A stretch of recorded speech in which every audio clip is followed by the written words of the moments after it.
Hello, this is AutoPsych at your service again. India का जो car culture है वो धीरे धीरे ख़राब होता जा रहा है। क्यों होता जा रहा है? क्योंकि हम लोगों ने धीरे धीरे गलत कारें खरीदना शुरू कर दिया है।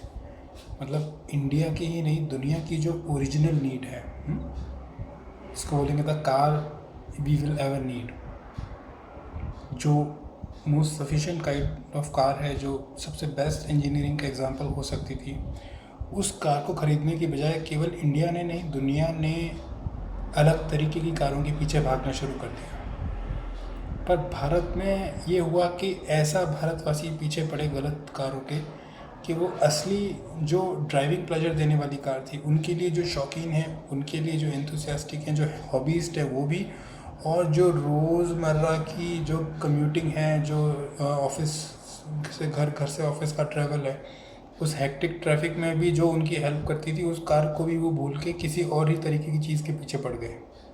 और वो चारों तरफ से फिर उन्होंने मुसीबतें झेलनी शुरू, खर्चे भी ज़्यादा, चलाने में थकान भी ज़्यादा हो रही है, और पार्किंग की जगह नहीं मिल रही है।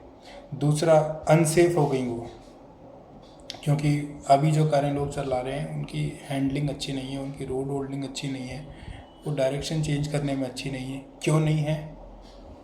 क्योंकि हम गलत डायमेंशंस की, यानी कि गलत साइज़ की कारें खरीद रहे हैं।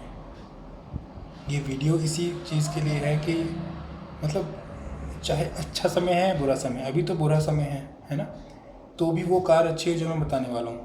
अगर अच्छा समय होता तो भी वो वही कार अच्छी होती, क्योंकि उसको उस समय चलाने में बड़ा स्वाद आ रहा होता। हम लोग खरीद क्या रहे हैं? दुनिया खरीद रही है डिब्बे जैसी कारें, बॉक्स। हम बॉक्सेस खरीद रहे हैं, तो ज़्यादा खर्चा करके हम उल्टा मतलब टेस्टलेस चीज़ें खरीद रहे हैं, और जिसका कोई मतलब नहीं है। पहले के टाइम पे क्या होता था कि कारें जो थी उसको इंजीनियर डिज़ाइन करते थे। अब ऐसा लग रहा है कि मजबूरी में मार्केटिंग टीम के हाथ में केवल एक काम सौंप दिया गया, और मार्केटिंग टीम वाले भी इससे परेशान हैं, क्योंकि थोड़े दिन बाद ये फार्मूला चलेगा नहीं।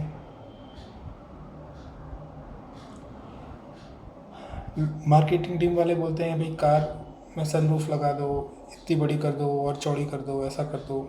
सेफ बनाना अलग है और कार के साइज़ को ही बिगाड़ देना अलग है। अब कारों का साइज़ बिगड़ता जा रहा है। जिस तरह से एक ज़्यादा भारी भरकम आदमी को बीमारियां लगती हैं, उसको जीवन में परेशानी होने लगती है, चलने फिरने में दिक्कत होने लगती है, ऐसे ही ज़्यादा लंबी चौड़ी बड़ी गाड़ी के साथ भी यही समस्या होने लगती है। और ज़्यादा बड़े इंजन को भी आप लोग इन्जॉय नहीं कर सकते। एक बहुत पॉपुलर सेइंग है स्पोर्ट्स वर्ल्ड में कि जितना मतलब छोटा इंजन होगा वो उतना ज़्यादा स्पोर्टिव, उतना ज़्यादा आप उसको पूरी तरह से कंज्यूम कर सकते हो, उसको आप हाई रेव पे रेव कर सकते हो, उसको चलाने में ज़्यादा मज़ा आता है। बहुत बड़ा इंजन लेना अच्छी बात नहीं है। तो हमें फिर ऐसी कौन सी कार है यार जो मतलब ये होना चाहिए कि मरने से पहले हर आदमी को एक बार चलानी चाहिए, तो उसको पता चले कि अच्छा क्या होता है। दुनिया में ऐसी बहुत सारी कारें हैं। हम बोलेंगे कि यार पोर्शे है, ठीक है,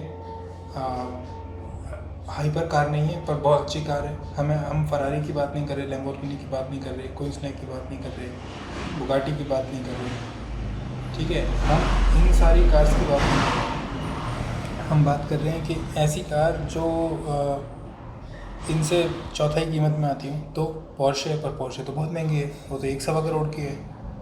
अच्छा, तो उससे भी आधी कर देते हैं। हाँ, उससे भी आधी कारें भी आती थी कीमत में।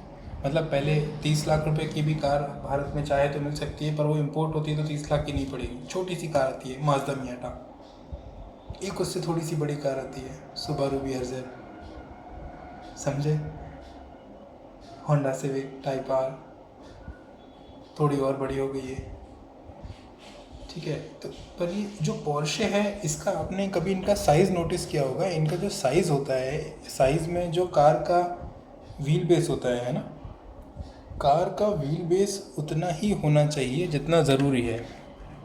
ये देखिए, ये एक कार है, ठीक है, और इसके दोनों व्हील्स के बीच की जो डिस्टेंस है उसको हम व्हील बेस बोलते हैं। तो व्हील बेस बहुत ज़्यादा होता है तो हैंडलिंग ख़राब हो जाती है, गाड़ी आराम से मोड़ी नहीं जा सकती, वो उतना ही लंबा चक्कर काट के मोड़ेगी। और स्पोर्टी कार्स में ऐसा नहीं होना चाहिए। स्पोर्टी कार्स ऐसा है कि इस लेन में चल रही हैं, एकदम से डायरेक्शन बदला, इधर आ गए, यहाँ से यहाँ ऐसे आनी चाहिए, बिल्कुल स्मूथली आनी चाहिए। ठीक है, अब जो हम गाड़ियाँ लेके चल रहे हैं जिनको हम क्रॉस ओवर एसयूवी बोलते हैं, इनके व्हील बेस धीरे धीरे लंबे करती जा रही हैं कंपनीज, क्योंकि वो सोच रहे हैं कि आगे हम कभी आने वाला टाइम में इनको ईवी पर कन्वर्ट करेंगे। ईवी पे कन्वर्ट करने के लिए लंबी बैटरी लगानी पड़ेगी, लंबी बैटरी लगानी पड़ेगी तो और लंबा व्हील बेस। ठीक है, तो इसलिए एसयूवीज़ का व्हील बेस भी बढ़ता जा रहा है, सबका व्हील बेस बढ़ता जा रहा है। अब ये व्हील बेस इतना लंबा होने की वजह से ये कम्बरसम हो जाती है, झूलती है, और यहाँ से ज़मीन से इसकी हाइट ज़्यादा हो गई, इतनी हाइट हो गई तो ये बस की तरह झूलती है। जैसे ये मुड़ती है गाड़ी, ये आपकी तरफ आ रही है, जब ये राइट मुड़ेगी तो ये इधर को झूलेगी, जब ये लेफ़्ट मुड़ेगी तो इधर को झूलेगी। जबकि स्पोर्ट कार जो है वो सीधी चलनी चाहिए, ऐसा हो नहीं सकता।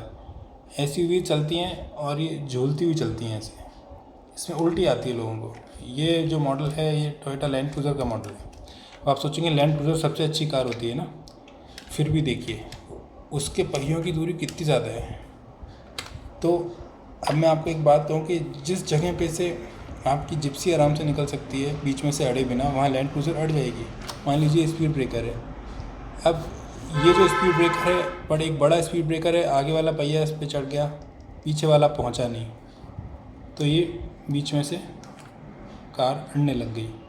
ठीक है, यही अगर इसके व्हील्स पास पास में होते, समझे, तो व्हील्स पास में कर दिया, या मैं स्पीड ब्रेकर को थोड़ा बड़ा करके दिखाता हूँ। मान लीजिए इसके व्हील्स पास में हो गए, स्पीड ब्रेकर के एस्पेक्ट में बड़े हो गए, तो ये क्या होता है, ये इस तरह से चढ़ा और ये उतरता, उससे पहले पीछे वाला व्हील बेस को टच कर जाता है इस तरह से, तो ये इसको क्रॉस कर जाती, ये गाड़ी इसको बड़े आराम से क्रॉस कर जाती। यही होता है हार्डकोर एसयूवीज़ में, उनके व्हील्स बिल्कुल पास पास होते हैं। ठीक है, तो वो बड़े आराम से कहीं पे भी चढ़ते हुए निकल जाते हैं बिना अड़े। चाहे छोटा और ऊंचा स्पीड ब्रेकर है उसमें भी वो नहीं अड़ते, क्योंकि एक व्हील पूरी तरह से उतरने से पहले दूसरा उस पर चढ़ जाता है। तो भाई इसको बोलते हैं रैम्प ब्रेक ओवर एंगल। कि जो रैम्प है इसको ब्रेक ओवर एंगल जो जिस गाड़ी का बेटर होता है वो कहीं अड़ती नहीं है। ये मैंने इसलिए बोला है क्योंकि भारतवासी एसयूवीज़ के पीछे भाग रहे हैं और उनको चाहिए कि उनकी गाड़ी कहीं अड़नी नहीं चाहिए। तो भाई रैम्प ब्रेक ओवर एंगल जो है, इस चीज़ को आपको हासिल करने के लिए कोई मॉन्स्टर ट्रक खरीदने की ज़रूरत नहीं है। नहीं, आपको मॉन्स्टर ट्रक नहीं खरीदना है, आपको इसके लिए मॉन्स्टर ट्रक खरीदने की ज़रूरत नहीं है। आपको इसके लिए खूब लंबा एसयूवी खरीदने की ज़रूरत भी नहीं है। ठीक है, इतना लंबा एसयूवी में कोई फ़ायदा नहीं है, क्योंकि आपके पास जो सेडान स्पोर्ट्स कार है बहुत लंबी वाली, उसका भी व्हील बेस बहुत ज़्यादा है, और उतना ही व्हील बेस अगर आपके एसयूवी का भी हो गया तो फिर फ़ायदा क्या हुआ।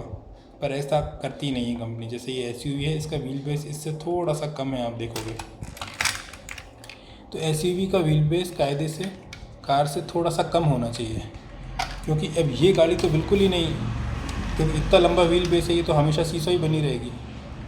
ठीक है, तो ये साइज़ इंडिया के लिए ठीक नहीं है, जहाँ बिल्कुल कांच के ऐसी शीशे जैसी सड़कें हैं वहाँ पर ये ठीक चल सकता है। तो ये शायद इसीलिए इंडिया में सीडान्स भी पॉपुलर नहीं है। चलो सही बात भी, लेकिन अब आपको जो ये चाहिए ये भी चॉइस ये भी अच्छी नहीं है। इनका भी रैम्प ब्रेक ओवर एंगल जो है इन गाड़ियों का 20-21 डिग्री मुश्किल से हो पाता है। उसके लिए इनकी हाइट बहुत बढ़ानी पड़ती है। मतलब अब इसको हमने लंबा बना दिया, 7 सीटर बना दिया, अब क्या करना पड़ेगा, इसके नीचे से ग्राउंड क्लियरेंस बहुत ज़्यादा बढ़ानी पड़ेगी। ग्राउंड क्लियरेंस बढ़ेगी तो ऊपर से जो हाइट है, ये जो डिस्टेंस है, ये भी बहुत ज़्यादा बढ़ जाएगी। अब ये गाड़ी ज़मीन से जो है बहुत ज़्यादा ऊंची हो गई, इतनी ऊंची हो गई कि जब भी ये मुड़ेगी ऐसे झूलेगी, जब भी ये मुड़ेगी ये सीधी नहीं चलेगी। जब आप आपको अगर इसको इधर मोड़ना है तो ये इधर झूलेगी, आपको इधर मोड़ना है तो इसे इधर झूलेगी। तो हमेशा आपको ये बस की तरह झूलती हुई चलती हैं, इनकी हैंडलिंग अच्छी नहीं हो सकती। तो भाई अगर आपको इतने टूटे फूटे ऑफ रोड सड़कों पे नहीं जाना है तो इस तरह की गाड़ी लेके अपना टाइम बर्बाद मत कीजिए।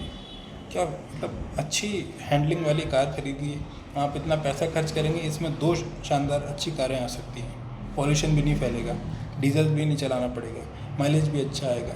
इंश्योरेंस का अमाउंट तीसरा, बिल्कुल तिहाई इंश्योरेंस में आपको अच्छी कार मिल जाएगी, है ना। मतलब ऑफ रोड जाने वाली बात, एक बात सोचिए, अभी से 30 साल पहले तो सड़कें इतनी भी अच्छी नहीं थी जितनी आज हैं, है ना। आज लोग ऐसी कारें चला रहे हैं, आज लोग ऐसी गाड़ियाँ चला रहे हैं। आप थार खरीदते हो, उसका व्हील्स पास में, आप सही बोलोगे क्योंकि उसमें 2 ही दरवाजे हैं, है ना, पर उसके व्हील्स पास में होने की वजह से उसकी ज़मीन से हाइट बहुत ऊंची हो जाती है। फिर थार जब रोड पे चलती है तो डुगडुगी बन जाती है वो, ठीक है। टर्न लेते टाइम जिससे कि तेज़ स्पीड में लोग चलाते हैं और उसको जब अचानक मैनूवर करते हैं, कभी भी राइट मोड़ा या लेफ़्ट मोड़ा तो बैलेंस खो देती है और उसकी हैंडलिंग, आगे वाले पहिए जो हैं ये व्हील्स उसके ऐसे ऐसे वॉबल करने लगते हैं और वो जाके कहीं भी टकरा जाती है। तो ये जो गाड़ी आप देख रहे हैं, छोटी जो गाड़ी एसयूवीज़ हैं, ये इनकी इंजीनियरिंग बहुत ऊंचे दर्जे की चाहिए। और फिर ये स्लो चलाने वाली कार्स हैं, ये शाइन करती हैं जब जहाँ सड़क बनी ही नहीं है वहाँ पे, और बाकी टाइम आपको इतनी कम्बरसम चीज़ लेके चलने की ज़रूरत नहीं है। ये अनसेफ़ है, आपके लिए भी अनसेफ़ है, सामने वाले के लिए जिससे आप जाके टकरा रहे हो, मतलब सबके लिए अनसेफ़ है, इसके लिए भी है, इसके लिए भी है। ये आप ले नहीं सकते क्योंकि इनका व्हील बेस बहुत ज़्यादा है। तो हम पहले, अब आपको बात बताता हूँ आसान सी, कि कुछ साल पहले तक इंडिया बहुत समझदार था, वो सही डायरेक्शन में जा रहे थे। वो बात है सन 2000 से लेकर सन 2005 के बीच में। हमारे लिए बेस्ट कार रहती है हैचबैक्स।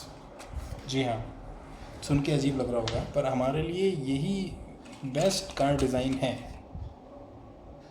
क्योंकि इनके पहिए ज़्यादा दूर नहीं होते, बिल्कुल वैसे ही जैसे पोर्शे 911 के। पोर्शे 911 का जो व्हील बेस है 911, वो 2500 mm से कम है, बल्कि शायद 2450 मिलीमीटर है। आपकी जो ब्रेज़ा है उसका 2500 मिलीमीटर है।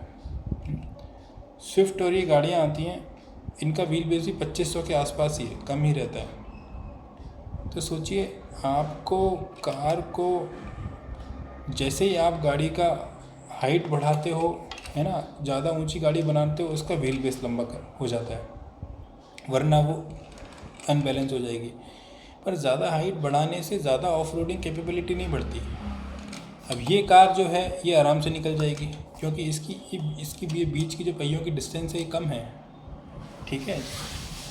तो और इसकी हैंडलिंग अच्छी होगी, क्योंकि ये बिल्कुल, हालांकि इसमें पोर्शे इतना पावरफुल इंजन नहीं है, पर ये जब लेन चेंज करेगी, है ना, जब ये टर्न काटेगी तो ये बाहर की तरफ नहीं जाएगी क्योंकि ये हल्की है, और ये जब इसका टर्निंग रेडियस बहुत कम है तो ये बहुत जल्दी लेन चेंज कर सकती है। इसी को बोलते हैं स्पोर्टी। जो बोलते हैं ना स्पोर्ट्स कार चाहिए, अरे असली स्पोर्ट्स कार आप देखोगे तो आप बिल्कुल जैसे आपने सोचा होगा उसके शायद उल्टा, बिल्कुल विपरीत पाओगे उसको। स्पोर्ट्स कार हमेशा कॉम्पैक्ट होती हैं। मिनी कूपर का डिज़ाइन जैसा इन्होंने कॉपी किया है, तो मिनी कूपर जो है BMW बनाती है, मिनी कूपर का साइज़ स्विफ्ट के आसपास होता है, उसमें हाँ कंट्रीमैन बड़ी आती है। तो जो छोटी कारें हैं, जो जितनी भी कारें स्पोर्ट्स कार कहलाती हैं, जिनकी हैंडलिंग स्पोर्टी है, जिनकी रोड होल्डिंग अच्छी है, उनका वेट लाइट होता है। लोग हमारे यहाँ क्या बोलते हैं, और भारी गाड़ी, बड़ी भारी, और भारी होनी चाहिए। भारी नहीं, हल्की होनी चाहिए भाई। फिर इंजीनियरिंग कहाँ गई? अगर लोहे को वेल्डिंग करके आपस में ट्रक बनाना, ट्रक बहुत ज़्यादा कोई भी बना सकता है ना, कार नहीं बना सकता कोई। तो कार मैन्युफैक्चरर्स अलग ही लेवल की इंजीनियरिंग करते हैं। हमें ट्रक नहीं चलाना है, ट्रक चला के क्या करोगे? लाइफ बहुत छोटी है ट्रक चलाने के लिए। आपको ऑफ रोड जाना है तो वो अलग चीज़ रखो, आप मिक्स मत करो सब कुछ। पहले के टाइम पे पजेरो होती थी, है ना, पजेरो होती थी, उसकी बहुत ज़्यादा लंबा व्हील बेस नहीं था उसमें, उसकी हाइट भी बहुत ज़्यादा नहीं थी, एयर ड्रैग भी ठीक था, क्योंकि उस टाइम लोगों में लिमिटेड इच्छा थी, उसको पूरी किया जा सकता था। हम फिज़िक्स से आगे निकल के फिज़िक्स को तोड़ के आगे नहीं बढ़ सकते। साइंस प्रकृति से, फिज़िक्स क्या है, साइंस क्या है, साइंस प्रकृति है, प्रकृति से आगे नहीं जा सकते। आप एक डायमेंशन में चीज़ को ऊपर की लंबी ऊंची कर दोगे तो फिर वो झूलने लग जाएगी चलते में। आप इसका व्हील बेस लंबा कर दोगे तो फिर वो टर्न नहीं ले पाएगी आराम से। छोटा व्हील बेस बहुत छोटा कर दोगे तो फिर वो ज़्यादा स्पीड सहन नहीं कर पाएगी। ये सब चीज़ें बैलेंस रखनी होती हैं। पर खुशकिस्मती की बात है कि अभी तक भारत के पास ऐसी कार्स थी जिन्हें चलाने में मज़ा आता था। ऑफ रोड में पजेरो आप पहले आती थी। जिन्होंने पुरानी वाली जैन चलाई है, मारुति जैन, उन्हें पता होगा कि हैंडलिंग क्या होती थी। पुरानी वाली जो जैन थी वो कितने अच्छे से बिना पलटी खाए रोड पे लेन चेंज कर सकती थी, आगे से बैलगाड़ी आगे अपना बचा सकती थी। आज वाले एसयूवी ऐसा कर नहीं पाते हैं। अरे कभी ट्रक में जाके भिड़ते हैं, कभी कहीं जाके टकरा रहे हैं। कभी जब ये लेन चेंज करना चाहते हैं तो बेचारे इनकी बैलेंस बिगड़ जाता है और ये सीधा डिवाइडर में जाके साइड में घुस जाते हैं, सीधा साइड में जाते हैं। इनके एक बार आपने स्टीयरिंग एक तरफ घुमाया तो रियर व्हील ड्राइव में वैसे भी ओवर स्टीयर होता है तो वो जाके घुस जाता है। फ्रंट व्हील ड्राइव कार आप चला सकते हैं, रियर व्हील से क्वाड व्हील ड्राइव और अच्छी रहती हैं। लेकिन जो बिल्कुल बैलेंस्ड है, जहाँ इंजीनियरिंग अगले दर्जे की है, वहाँ पे चाहे रियर व्हील ड्राइव हो, चाहे फ्रंट व्हील ड्राइव हो, चाहे ऑल व्हील ड्राइव हो, वो सब चीज़ें बैलेंस रहती हैं। इसलिए हमारे लिए सबसे अच्छी कार है छोटी कार। जिस साइज़ में पहले i20 आती थी, स्विफ्ट आती है, एल्ट्रोस आती है ना, जो पहले होंडा जैज़ आती थी, इनकी हैंडलिंग थी ज़बरदस्त, कंट्रोल अल्टीमेट, ठीक है। और अब ये इनकी सेफ्टी भी अल्टीमेट होने लग गई थी। तो लोग इस कार को इग्नोर कर रहे हैं, आगे जाके पछताएंगे। एक्चुअली वर्ल्ड की बेस्ट कार होती है कॉम्पैक्ट कार। इसका एग्जांपल दूं आपको, आपने कभी रैली रेसिंग देखी है?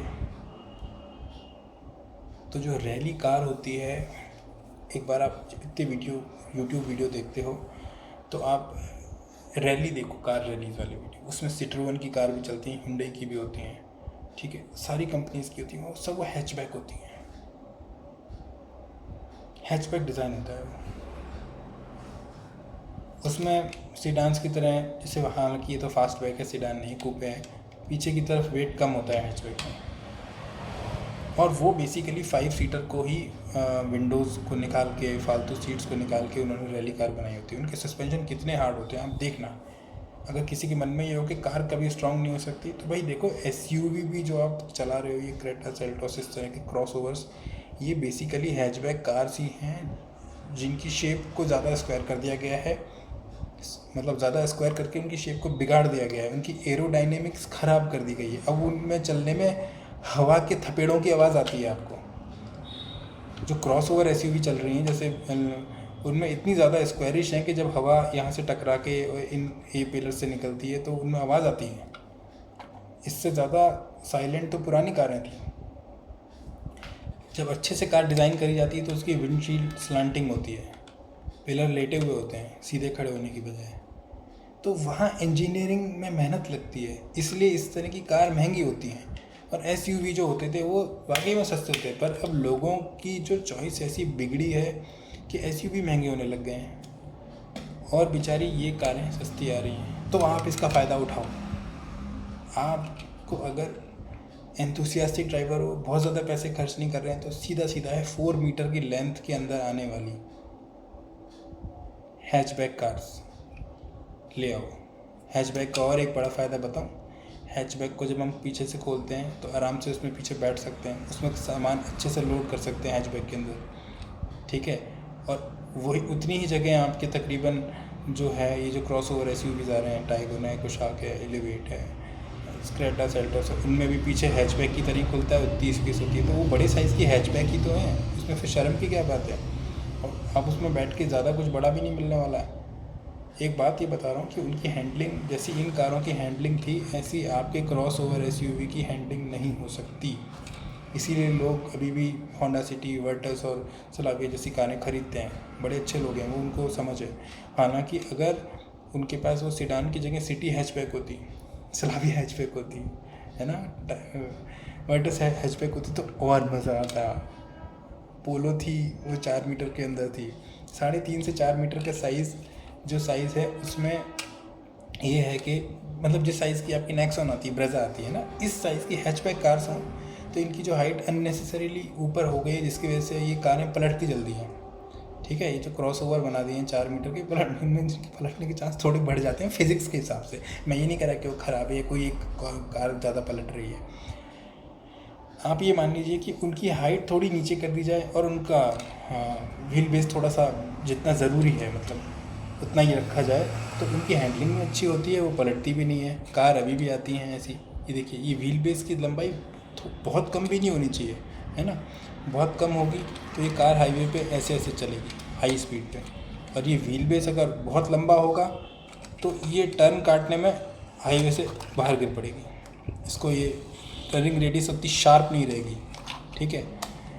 ये हाइट अगर इसकी जो ग्राउंड क्लियरेंस है ज़मीन से, ये वाली जो ये मतलब आपकी कार से लेके ज़मीन की जो दूरी है ये बहुत ऊंची हो जाएगी, तो ये ऐसे डोलने लगेगी। आप सोचोगे कि ग्राउंड पे ये अब तो ऑफ रोड जा सकती है, अरे भाई इतना ऑफ रोड की ज़रूरत नहीं पड़ेगी, है ना। और ये बहुत नीची हो जाएगी तो इसकी हैंडलिंग अच्छी हो जाएगी, पर ये स्पीड ब्रेकर पड़ जाएगी। तो व्हील बेस को कम करने से ramp breakover angle better हो जाता है। ये जो व्हील बेस डिस्टेंस कम होती है तो ब्रेक ओवर एंगल अच्छा हो जाता है। ये डिस्टेंस कम होती है तो हैंडलिंग अच्छी हो जाती है, टर्निंग रेडियस छोटा हो जाता है, स्पोर्टीनेस बढ़ जाती है। इसको अगर छोटा करना है तो टोटल हाइट कम करनी पड़ेगी कार की।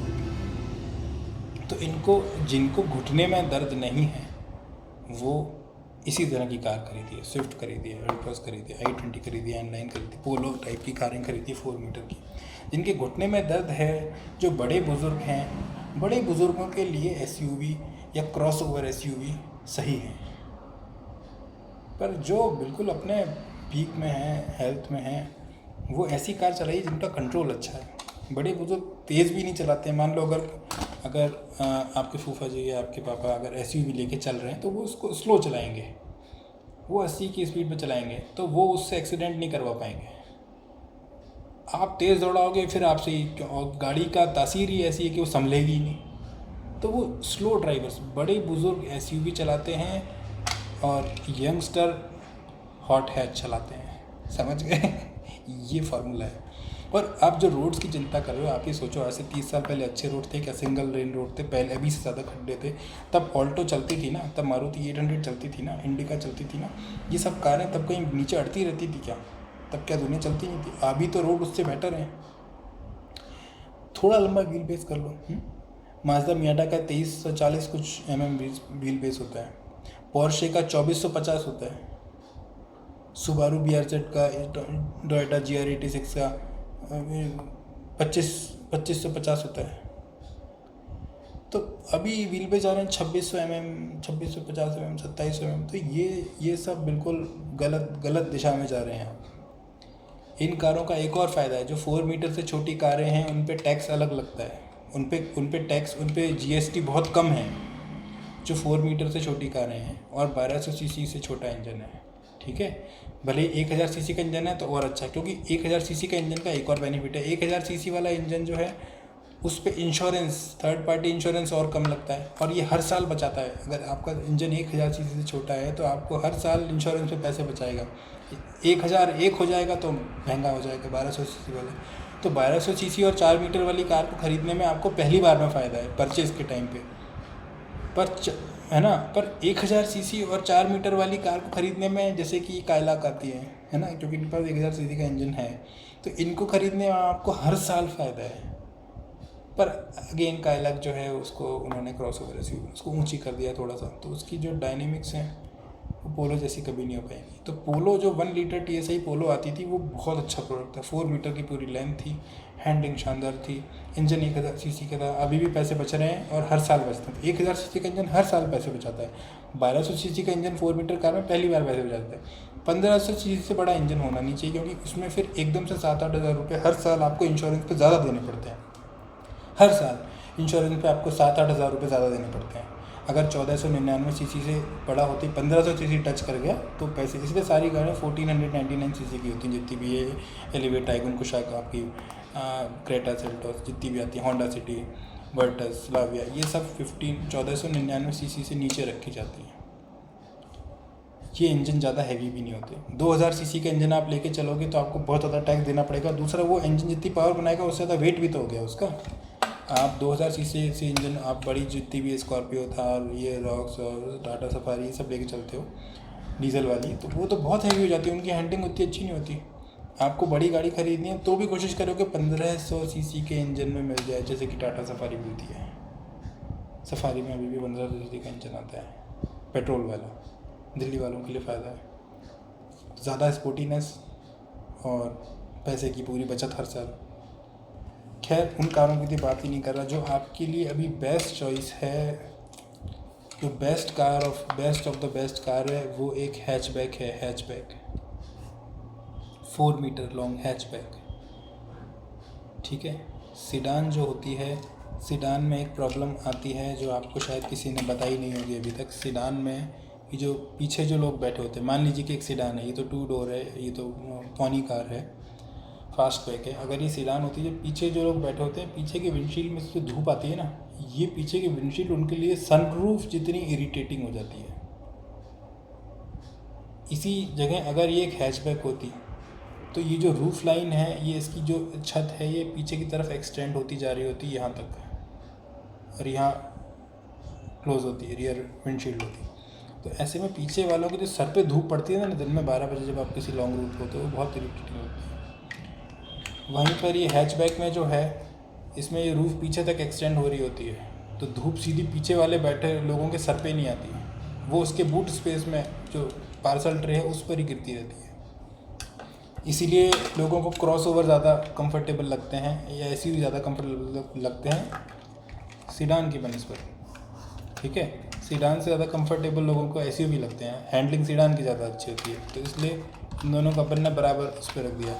लेकिन सबसे ज़्यादा प्रैक्टिकल, जिसमें सबके फ़ायदे हैं, सीडान जैसी हैंडलिंग, एसयूवी जैसी रैम्प ब्रेक ओवर एंगल। वो क्या होता है रैम्प ब्रेक ओवर एंगल? ये जो क्रॉस करता है, क्योंकि इसकी व्हील बेस छोटा है एसयूवी से इसका व्हील बेस छोटा है, तो रैम्प ब्रेक ओवर एंगल इसका बेटर हो गया।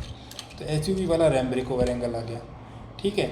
मान लीजिए इसकी ग्राउंड क्लियरेंस 175 mm है, तो वो भी काफ़ी है एसयूवी, क्योंकि इसका वेट भी तो इससे कम है, तो इसको छोटा इंजन चाहिए, इसे बड़ा चाहिए, क्योंकि इसका वेट आधा है, इसको इंजन भी छोटा चाहिए। यहाँ भी आपको इसमें फ़ायदा हो गया, ठीक है। इसमें टैक्स नहीं लग रहा। अगर आपने 1000 सीसी की ली तो आपकी तो बल्ले बल्ले, आप तो बहुत मतलब अल्ट्रा स्मार्ट हो। टर्बो आप ले लो 3 सिलेंडर, क्या फ़र्क पड़ता है टर्बो? कुछ नहीं यार, 5-6 साल 7 साल चल जाए, अच्छी बात है। तो और कोई दिक्कत नहीं, मैं 26 साल से टर्बो कार चला रहा हूँ, कोई दिक्कत नहीं होती, हालांकि वो डीजल थी, ठीक है।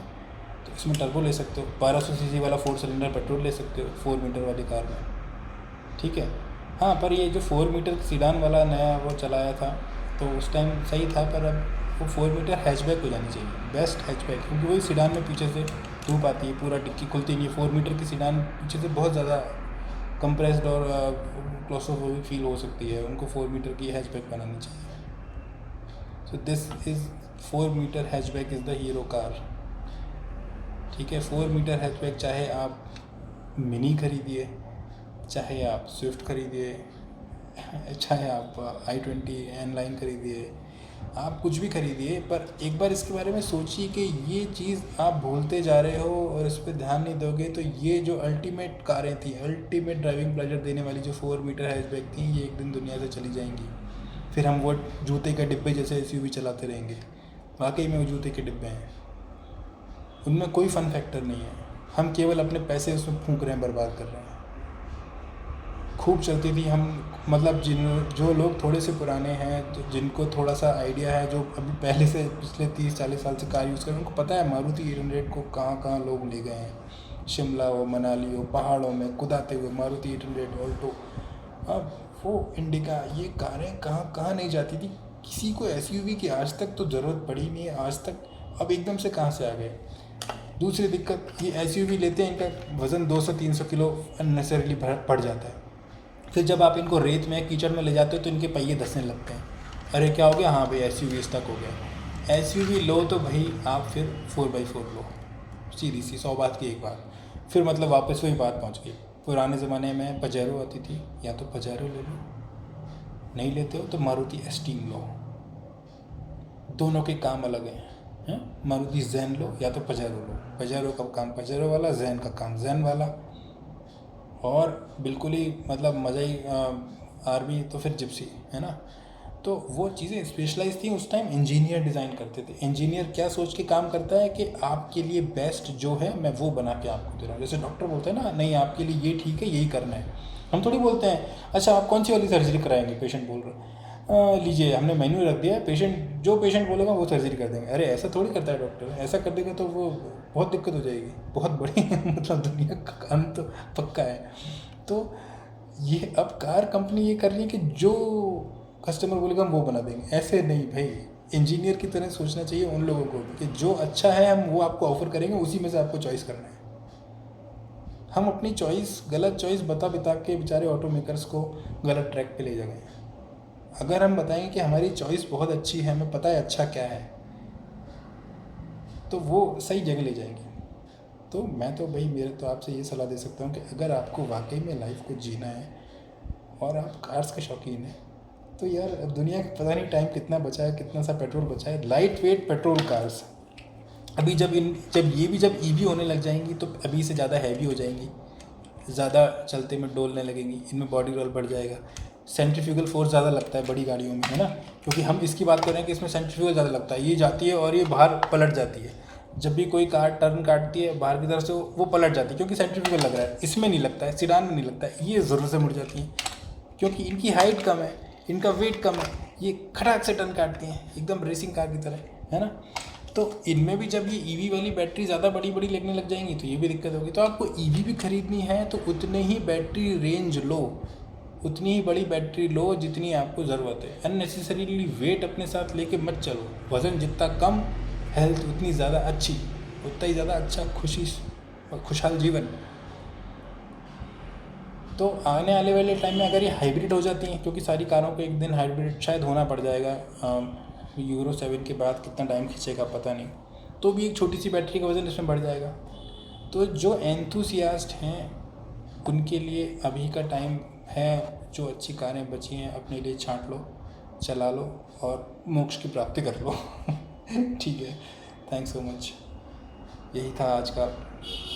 सबसे बड़ी बात, जो लोग अगर समझ जाएं तो शायद पूरा कार कल्चर अच्छा हो जाए वापस से, पैसे भी बचें, पॉल्यूशन भी नहीं हो, जगह भी खूब हो जाए, सेफ्टी क्यों बढ़ जाएगी, क्योंकि ये कारें टकराती ही नहीं है, इनकी हैंडलिंग इतनी अच्छी है कि ये अपने रास्ते सीधी चलती हैं।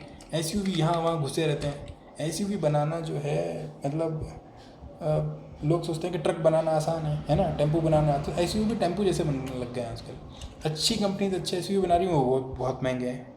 इसलिए भाई एसयूवी लेने हैं तो बहुत महंगे, बहुत महंगे वाले खरीदो, नहीं खरीदना है तो आप ये खरीदो। इंडिया के लिए यही अच्छा है, बेस्ट है ये, बेस्ट। चलाने में मज़ा आता है, दिल खुश होता है, अच्छे से कट्स मारती है रोड पे, इसकी कंट्रोल बहुत अच्छा होता है इन कार्स का, कहीं अड़ती नहीं है, ये राइट साइज़ है। ठीक है, मतलब हमें साइंस को नमस्कार करते रहना है, हमें फिज़िक्स की, हमें माता फिज़िक्स से हमें प्रार्थना करनी है कि हमें सही मार्गदर्शन दो। हे माँ सरस्वती, हमें सही दिशा दिखाओ। तो माता सरस्वती की रिकमेंडेशन है ये कार्स, ठीक है। इसीलिए शायद रैली रेसिंग में ये 4 मीटर 4.25 मीटर वाली जो हैचबैक्स हैं उनको यूज़ करते हैं। रैली रेसिंग वाले आप वीडियो देखना, मैं कोशिश करता हूँ कि इसकी जो कवर इमेज है डीपी, वो मैं अब की बार रैली रेसर वाली लगाता हूँ, ठीक है। So these are the cars which everyone should drive in once in their life before death. Okay, these are 4 meter hatchbacks, 4 meter fantastically engineered hatchbacks, the cars you will ever need.